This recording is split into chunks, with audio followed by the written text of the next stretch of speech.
There's a strange moment that happens when someone gets too close, when they look at you with genuine softness, when they ask how you're really doing, when they reach out without needing anything in return.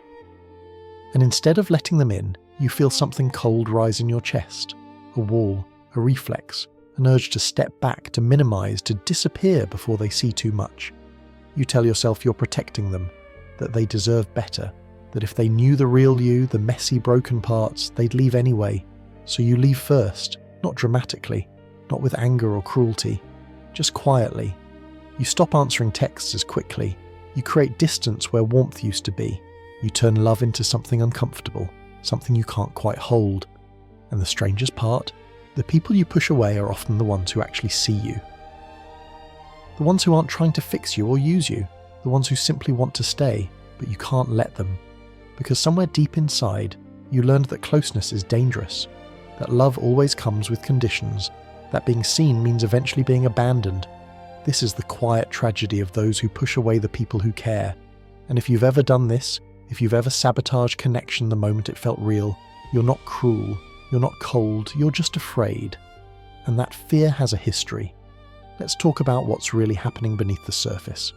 Because this pattern, this invisible force that keeps love at arm's length, it didn't appear out of nowhere.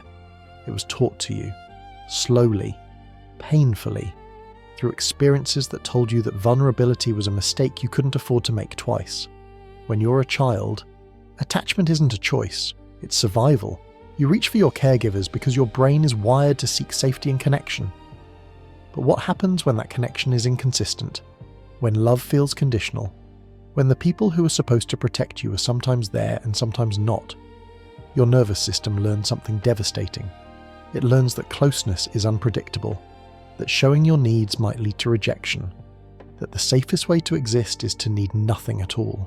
Psychologists call this an insecure attachment pattern. It's when your earliest experiences of love taught you that people leave, that affection is temporary, that you're only valued when you're not too much, and so you adapt. You become the child who stops asking for help, the one who learns to self-soothe, the one who smiles even when they're falling apart inside, because if you don't need anyone, then no one can hurt you by leaving. But here's the cruel irony. That same adaptation that protected you as a child becomes the thing that isolates you as an adult. Because you still carry that fear. You still believe, somewhere in the hidden corners of your mind, that if someone gets too close, they'll eventually see the truth and walk away. So when someone genuinely cares, when they show up consistently, when their love doesn't waver, your brain doesn't recognize it as safety, it recognizes it as a threat. Because if you let yourself believe in their presence, then losing them will destroy you. And you've already been destroyed before, you can't survive it again. This is what's happening beneath the surface when you push people away. It's not about them, it's never about them. It's about the younger version of you who learned that love was something you had to earn, something that could be taken away the moment you stopped being good enough. Now, let's talk about how this shows up, because pushing people away doesn't always look like anger or conflict. Sometimes it's quiet, subtle, almost invisible. You might start by creating emotional distance. You stop sharing how you really feel. You keep conversation surface level. You laugh and joke, but you never let anyone see the weight you carry. Or maybe you become hyper-independent. You refuse help even when you desperately need it. You convince yourself that asking for support is weakness, that you should be able to handle everything alone. And when someone tries to care for you, you feel uncomfortable, almost guilty, like you're burdening them just by existing. Some people push others away through self-sabotage. They start fights over small things. They nitpick. They create problems where none exist. Not because they want conflict, but because their nervous system is trying to confirm what it already believes, that people leave, that love doesn't last, that rejection is inevitable. It's easier to create the ending yourself than to wait for it to happen. At least then you have control. But there's another way this pattern shows up, and it's the most painful one. You push people away by convincing yourself you're not worthy of their care. You look at their kindness and think, they don't really know me. You see their affection and think, if they knew the truth, they'd change their mind. So you preemptively reject yourself. You decide, before they can, that you're too broken, too damaged, too much. And you distance yourself to protect them from the burden of loving someone like you. But here's what you don't realize. That thought, That belief that you're unworthy, it's not the truth. It's a wound. It's the voice of every moment you felt unseen, unheard, or unloved. It's the echo of a child who was told, either through words or silence, that their needs were inconvenient. And that child is still inside you, still making decisions, still protecting you from a pain that already happened. The truth is, the people you push away aren't trying to fix you. They're not staying because they pity you. They're staying because they see something in you that you can't see in yourself. Something worth knowing, something worth holding, but you can't receive that. Not yet. Because receiving love requires a kind of vulnerability that feels like falling. And when you've already fallen before and no one caught you, the idea of falling again is terrifying. So you build walls, high ones, invisible ones. Walls made of jokes, of distance, of I'm fine, when you're not. And those walls keep people out, but they also keep you in, alone with the same fear that built them. This is the psychology of pushing people away. It's not about not wanting connection. It's about wanting it so much that the possibility of losing it feels unbearable. So you choose loneliness over risk. You choose control over closeness. You choose the pain you know over the love you don't. But here's the thing about walls. They don't just keep people out. They keep you trapped inside a version of yourself that was never meant to be permanent. Let's go deeper, because there's a pattern here that most people don't talk about. When you push someone away, your brain is actually trying to protect you. It's running an old program, an ancient survival strategy that once kept you safe. Neuroscience shows us that when we experience early relational trauma, the brain's threat detection system becomes hypersensitive. The amygdala, the part of your brain that scans for danger, starts seeing threats even in safe situations. So when someone shows you genuine care, your nervous system doesn't relax. It tenses. It prepares for the moment everything falls apart. You're not being irrational. You're being cautious based on old data. The problem is that data is outdated. The person in front of you now isn't the person who hurt you then, but your brain doesn't know that. To your nervous system, closeness still equals danger. That's why you might feel anxious when someone texts you too much, or suffocated when someone wants to spend more time with you, or panicked when someone says they love you. It's not because you don't want those things, it's because your body remembers what happened the last time you let yourself need someone, and so you push them away before your body has to go through that pain again. It's not conscious, it's protective. It's your mind's way of saying, I can't survive another loss, so I'll create the distance myself. But there's a cost to this protection, because every time you push someone away, you reinforce the belief that you're meant to be alone. Every time you choose distance over connection, you prove to yourself that love isn't safe. And over time, that belief becomes so solid that you stop even trying. You start to think that this is just who you are, that you're not built for relationships, that you're better off alone.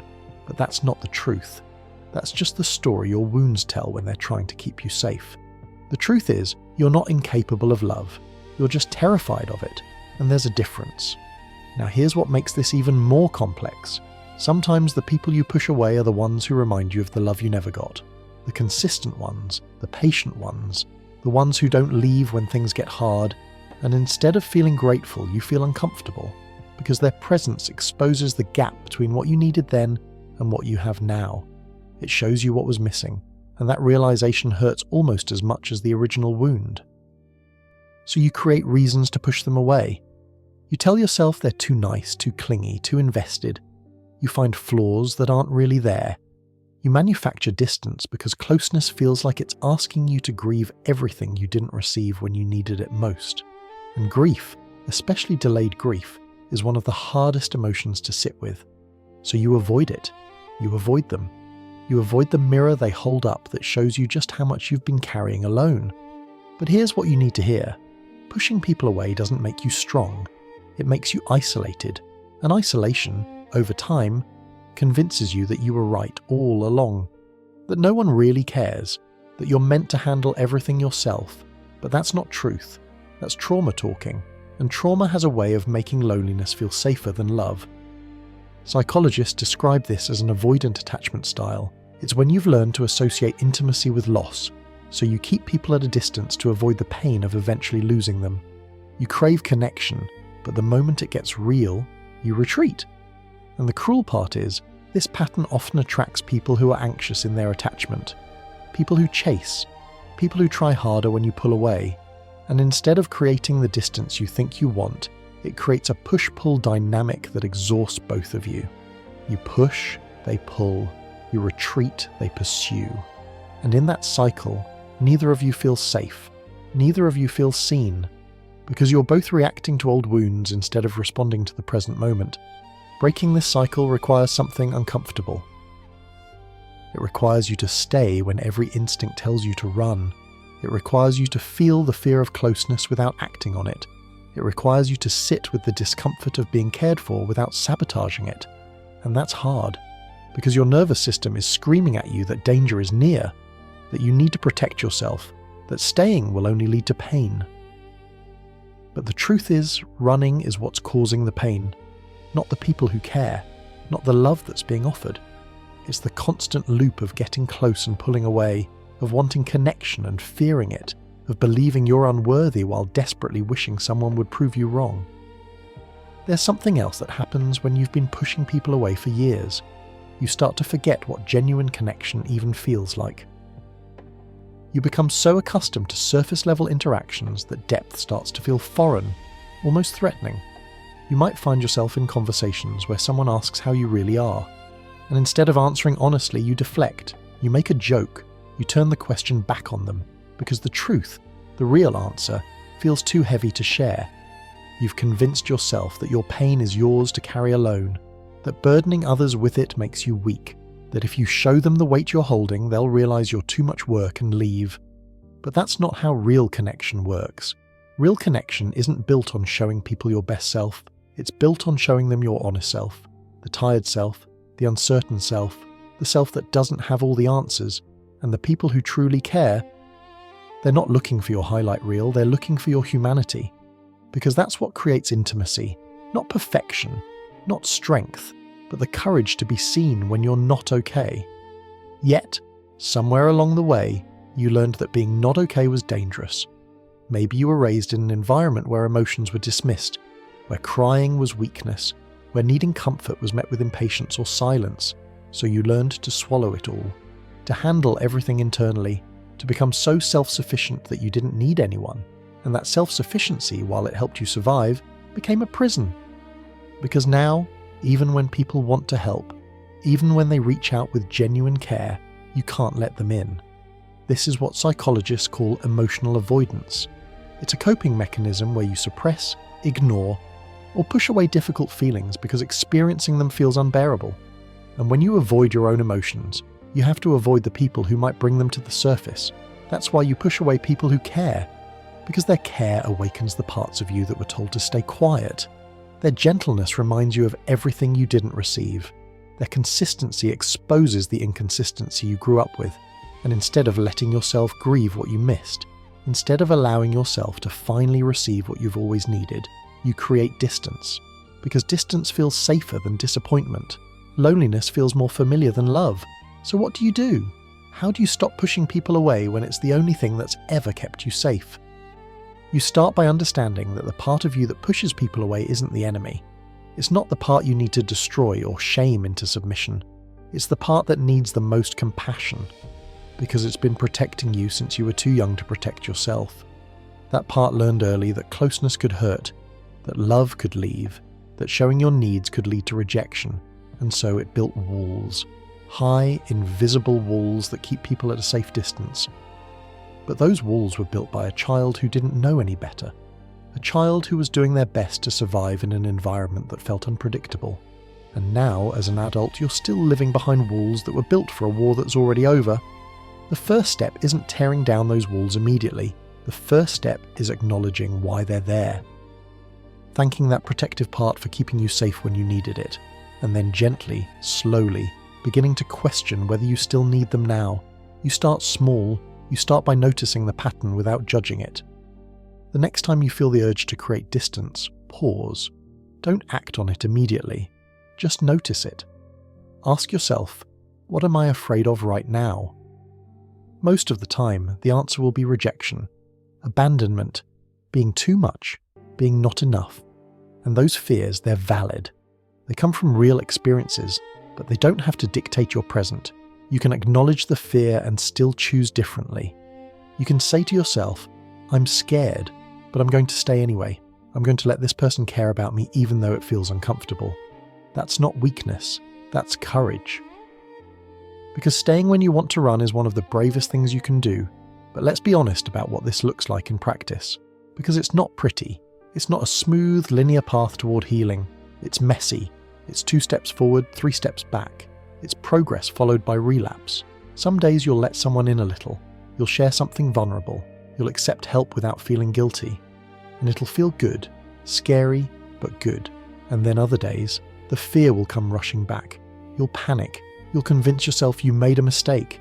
You'll want to take it all back, to rebuild the walls, to return to the safety of isolation. And that's okay. That's part of the process. Because unlearning decades of self-protection doesn't happen overnight.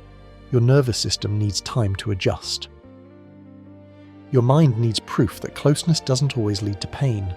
And that proof comes slowly, in small moments, in the friend who doesn't leave when you're having a bad day, in the partner who stays calm when you're anxious, in the person who says, I'm not going anywhere, and actually means it.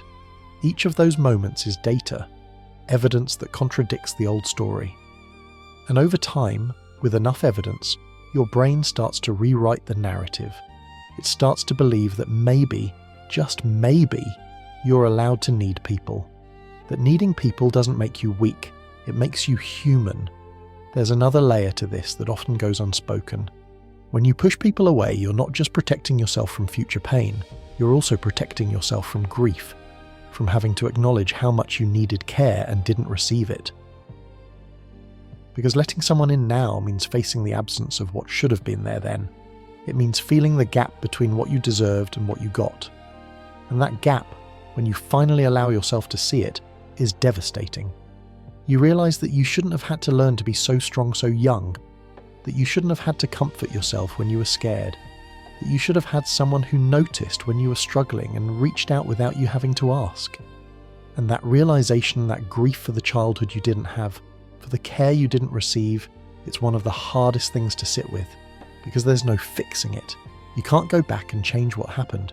You can only mourn it, but mourning is necessary, because until you grieve what you didn't get, you can't fully receive what's being offered now. You'll always be comparing, always waiting for the other shoe to drop, always expecting the people who care to eventually prove that your fears were right all along. So part of healing is letting yourself grieve, letting yourself feel the anger, the sadness, the unfairness of it all, not to stay stuck in it, but to move through it, to honour what was lost so you can make space for what's here now. And when you do that, when you allow yourself to feel the full weight of what you've been carrying, something shifts. The people who care about you stop feeling like a threat. They start feeling like proof that you're worthy of the care you were denied, proof that love, when it's real, doesn't have conditions. That's not weakness, that's courage. Because staying when you want to run is one of the bravest things you can do. Another thing you can do is communicate. Tell the people who care about you what you're experiencing. You don't have to explain your entire history, but you can say, sometimes I push people away when they get too close. It's not about you, it's about old fears I'm working through. That honesty creates space. It lets them know that your distance isn't rejection, it's protection. And when they understand that, they're less likely to take it personally. They're more likely to stay, to be patient, to give you the time you need to learn that closeness doesn't always lead to loss. But let's talk about what makes communication so difficult. Because it's not just about finding the right words. It's about overcoming the fear that if you're honest about your struggles, people will see you as broken, damaged, too much work. You've probably spent years perfecting the art of seeming fine. You've learned to smile when you're hurting, to say I'm good when you're falling apart, to make jokes to deflect from the pain you're carrying. And that mask, that performance of okayness, it's exhausting, but it's also familiar. It's what you know. Because if nobody knows you're struggling, nobody can use it against you. Nobody can reject you for being too much. But here's the truth about masks. They don't just hide your pain from others. They hide it from yourself. You wear them for so long that you forget what your real face looks like. You lose touch with your actual feelings because you're so busy managing how others perceive you. That's another reason you push people away. Because letting them in would require you to face yourself, to acknowledge the pain you've been ignoring, to feel the emotions you've been suppressing. And that feels overwhelming. It's easier to keep people at distance than to let them see how lost you feel, how tired you are, how much you're just trying to hold it together. That's terrifying. Because vulnerability is the opposite of control, and control is what you've relied on to feel safe. You control who gets close, you control what they see, you control when they leave by leaving first. But control is an illusion. You can't control whether people stay or go. All you can control is whether you're honest, whether you show up as yourself, whether you give people the chance to choose you for who you really are. And that's the risk, the real, terrifying risk. Not that people will leave, but that you'll finally show them who you are and they'll choose to stay. Because if they stay, you'll have to believe that you're worthy of being chosen. And that belief contradicts everything you've told yourself for years. There's no right answer, only the answer that feels true for you. But know this, the longer you stay isolated, the harder it becomes to leave. The walls get higher, the fear gets deeper, and the part of you that craves connection gets quieter, until one day you can barely hear it anymore. And that's the real tragedy. Not that you push people away, but that you push away the part of yourself that wants to be close to others. You silence your own longing for connection because it feels too dangerous to acknowledge. Deep down, in the quiet moments when you can't distract yourself, you feel it. The ache, the emptiness, the longing for someone who knows you and stays anyway. That longing is not weakness. It's wisdom.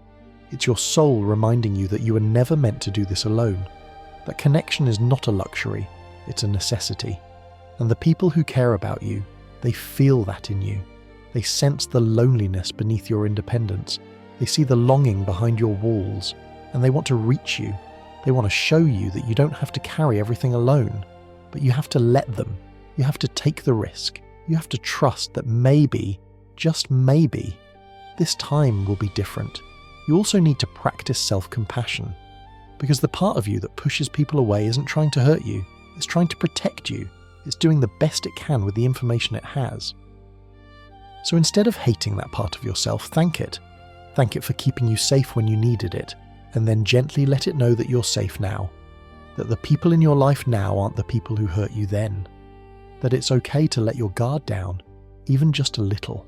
This conversation with yourself, this internal dialogue, it might feel strange at first, but it's one of the most powerful healing tools you have. Because that protective part, the one that pushes people away, it's not some separate entity. It's you. It's a younger version of you who's still scared. You might imagine that younger you, the one who first learned that closeness was dangerous. Picture them clearly. See their face. Feel their fear. And instead of dismissing them, sit with them. Hold space for their pain. Tell them, I see why you're scared. What happened to you was real, and you did what you had to do to survive. You built these walls because you needed them, but we're safe now. We don't need these walls anymore. This is what therapists call internal family systems work. The idea that we're not one unified self, but a collection of parts. And some of those parts get stuck in the past, still reacting to old wounds as if they're happening now. The part that pushes people away is stuck in a time when closeness equaled pain. And until you help that part understand that things have changed, it will keep protecting you from threats that no longer exist. But this work takes time. You can't rush it. Healing happens in layers, in moments of brave vulnerability followed by necessary retreat, in small steps forward and occasional steps back, and that's okay. Because healing isn't linear, it's not a straight path from broken to whole, it's a spiral. You revisit the same fears, the same patterns, but each time from a different perspective, each time with a little more awareness, each time with a little more compassion.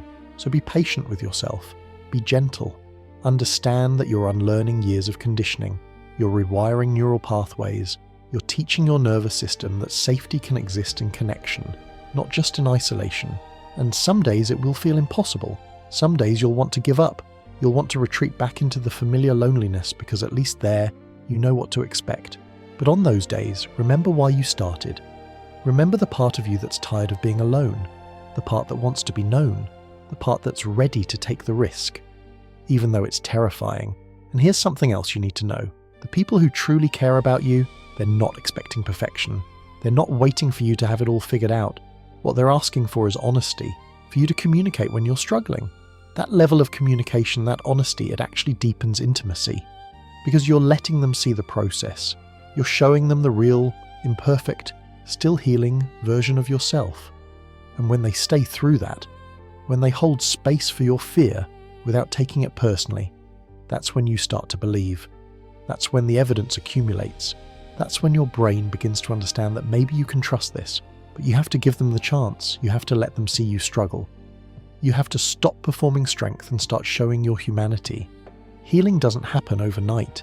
It happens in small moments, in the choice to answer a text instead of ignoring it, in the decision to share how you're really feeling instead of saying I'm fine, in the willingness to let someone help you without feeling like you owe them something in return.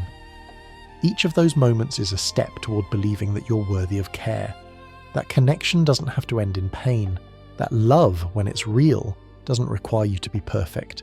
And here's the truth that might be hardest to accept. The people who truly care about you aren't looking for perfection. They're not waiting for you to have it all together. They see your walls, your fear, your hesitation, and they're choosing to stay anyway. Not because they're naive.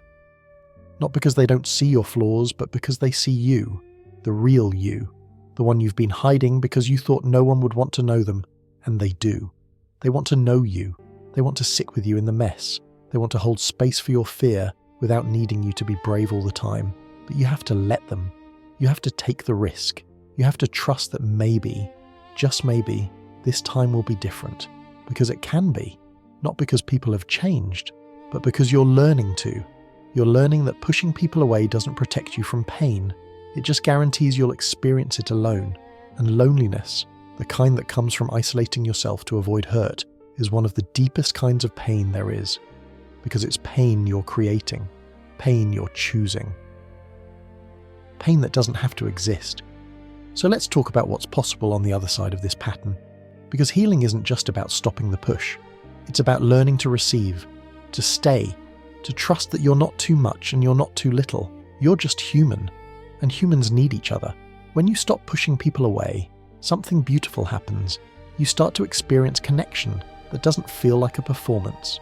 Relationships where you don't have to edit yourself, where you can be tired, messy, uncertain, and still be loved. The right people don't need you to be anything other than honest. They just need you to show up, and showing up is just being present, being real, being willing to be seen. But let's be clear about what this transformation actually looks like. It's not some magical moment where suddenly you trust everyone.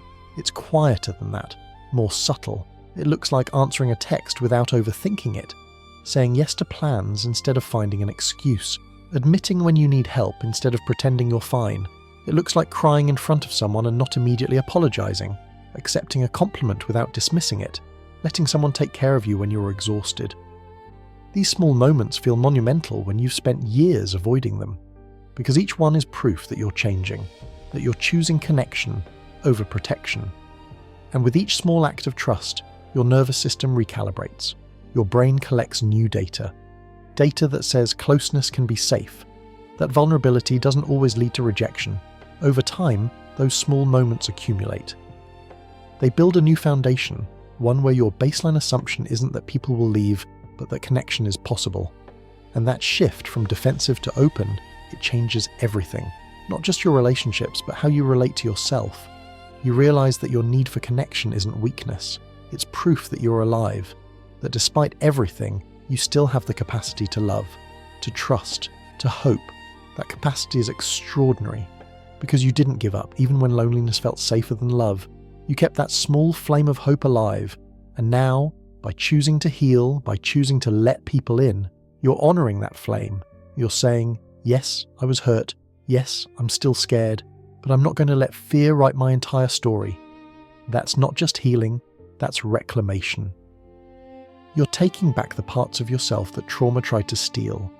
And when you finally let someone in, when you stop testing them, when you allow yourself to believe that their care is genuine, something inside you softens.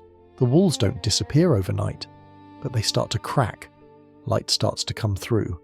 You begin to notice things you missed before, the way someone's face lights up when they see you, the small acts of kindness you used to dismiss but now recognize as care.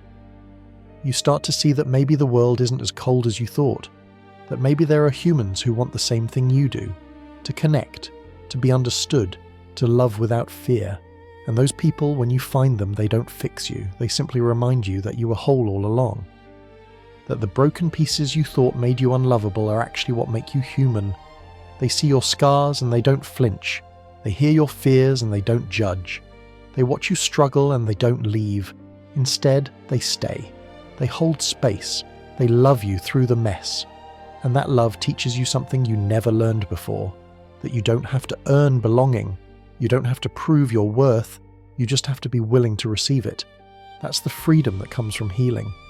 Not the absence of fear, but the courage to stay present even when you're afraid. The willingness to be vulnerable even when it's uncomfortable. And here's what nobody tells you. It gets easier. Not because the fear goes away, but because the evidence accumulates. Every time someone stays when you thought they'd leave.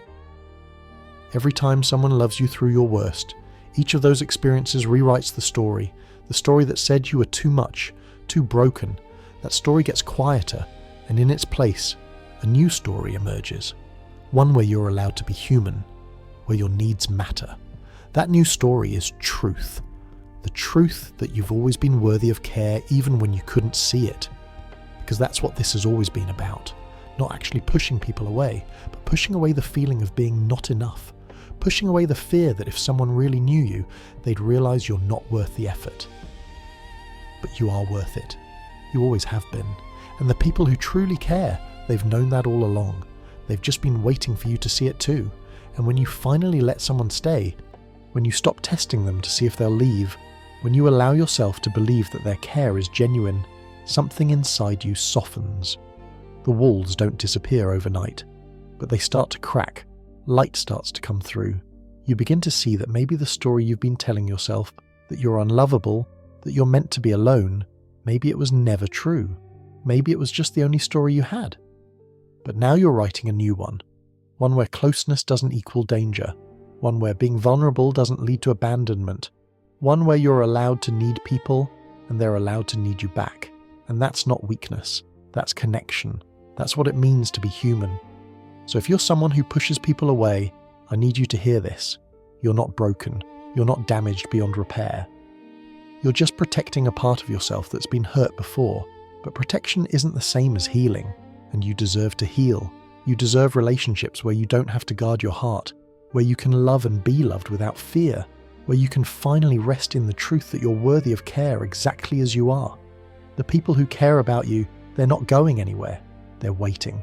Not for you to be perfect, not for you to have it all figured out, they're just waiting for you to let them in. And when you do, when you finally take that risk, you'll realize that the thing you were most afraid of, being truly known, is the very thing that sets you free.